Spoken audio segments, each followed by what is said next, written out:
গাজীপুর ও টাঙ্গাইলে সড়ক দুর্ঘটনায় নিহত হয়েছে 4 জন, আহত 7 জন। গাজীপুরের কালিয়াকৈরে ট্রাক ও সিএনজি সংঘর্ষে 3 জন নিহত হয়েছেন। শনিবার সকাল 8টায় কালিয়াকৈর ফুলবাড়িয়া আঞ্চলিক সড়কে এই দুর্ঘটনা ঘটে।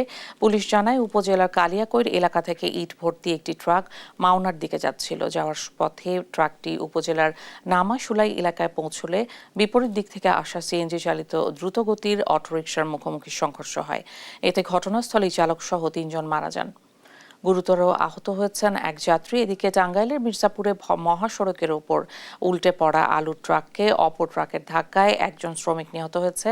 শুক্রবার দিবাগত রাতে 3টার দিকে ঢাকা টাঙ্গাইল মহাসড়কের মির্জাপুর বাইপাস এলাকায় এই দুর্ঘটনা ঘটে।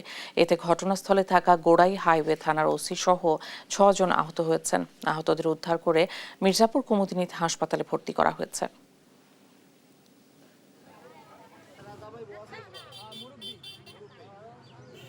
একটা ট্রাক এবং একটা সিএনজি পাই। ট্রাক এবং সিএনজি নিয়ে হচ্ছে। আর 3 জনের লাশ পাইছি, একজনের লাশ শনাক্ত হয়েছে, আর 2 জনের লাশ আমরা চেষ্টা করতেছি শনাক্ত করার জন্য। আর বাকি কার্যক্রম প্রক্রিয়াধীন।